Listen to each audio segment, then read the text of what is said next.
আল্লাহ তোমার কোরআনে তুমি বলছো কালাকসাউ ফিহা ওয়ালা তুকাল্লিমুন, অপমানিত হয়ে জাহান্নামে থাক, কোনো কথা বলবি না। কবরের মধ্যে সাপ বিচ্ছু কামড়াবে, একদিক দিয়া চামড়া পুড়ে গেলে আরেক দিক দিয়া নতুন করে গজাবে। এ মালিক, দুনিয়ার কোনো বিষাক্ত সাপ দেখলে বাঁচাও বাঁচাও করে চিৎকার করে, একটা নয় দুইটা নয় 99টা সাপ একে একে কামড়াবে। একটা সাপ চুল মারলে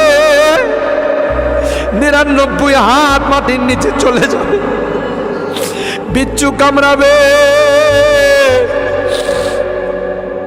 আমি চতুর্দিকে বলবো বাঁচাও বাঁচাও, কেউ আমার কাছেও যাবেন, আমার ডাক কেউ শুনবে না আল্লাহ। এই জন্যে আজকে চোখের পানিগুলো ছেড়ে কাঁদতেছি আল্লাহ। তোমার নবী বলেছেন উম্মাত গুনাহ করে যদি আল্লাহর ভয়ে, জাহান্নামের ভয়ে, কবরের ভয়ে যদি চোখের পানি ফেলতে পারো রে, আল্লাহ পাক তোমার চোখের পানি দিয়ে জাহান্নামের আযাবকে অফ করে দিব।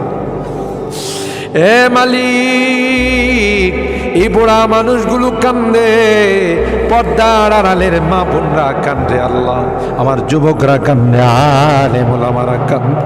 তুমি যদি মাফ না করো, ক্ষমা না করো, কার কাছে যাব? কে আমাদেরকে মাফ করবে? আমাদের তো দ্বিতীয় কোনো খোদা নাই যার কাছে গিয়ে মাফ চাবো। আল্লাহ মেহেরবানি করে আমাদের তাওবাগুলোকে কবুল করে নাও ইয়া রাব্বাল আলামিন। আল্লাহ আমাদের জিন্দেগির সমস্ত গুনাহ খাতাগুলোকে মাফ করে দাও। এ আল্লাহ আমাদের তাফসীর মাহফিলকে কবুল করে নাও।